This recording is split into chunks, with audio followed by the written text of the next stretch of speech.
Watu wengi sana huwa wanafikiria namna gani anaweza kukuza akaunti zake ili aweze kutengeneza pesa mtandaoni. Iko hivi, ili uweze kulipwa katika hizi platform zetu za mitandao ya kijamii, cha kwanza zinahitaji kitu kinachoitwa subira. Cha pili, kujituma kwako. Yani kama Facebook wanalipa kutokana na wewe unafanya nini.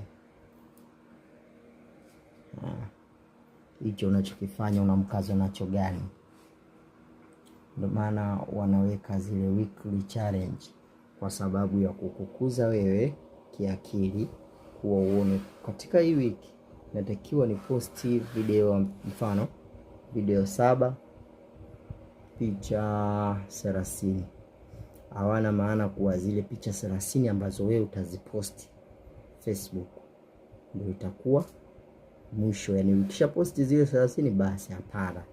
Unao uwezo wa kuendelea ukaposti 31, 35, 40, 50 kutokana na nini?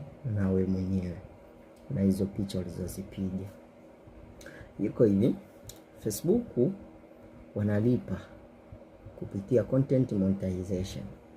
Hiyo content monetization, ili uweze kupata pesa nyingi zaidi, cha kwanza unahitaji umakini na uelewe sheria zao ni nini.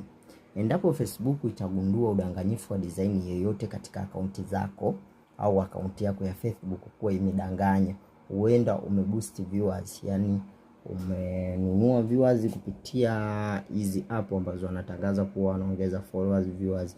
Wakigundua kuwa viewers sio halisi, engagement amna, inashuka, hapo watasitisha mara moja mpango wao wa kukulipa.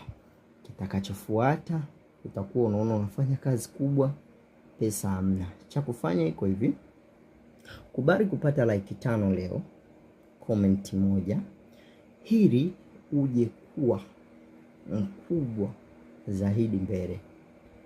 Fanya vitu vyako vyote, kubali kuwa unapata like 5, unazidi kukuza hadhira, unaomba watu wa follow. Mfano kuna vitu ambavyo vinafanya picha iende. Mfano Facebook wanataka utumie emoji kuonesha uhalisi, yani kuonesha hisia yako, au pia utumie hashtag, zile alama za reli, wengi nafahamu nazijua. Zile zinasaidia kupush video, kupush picha iende kutokana na topic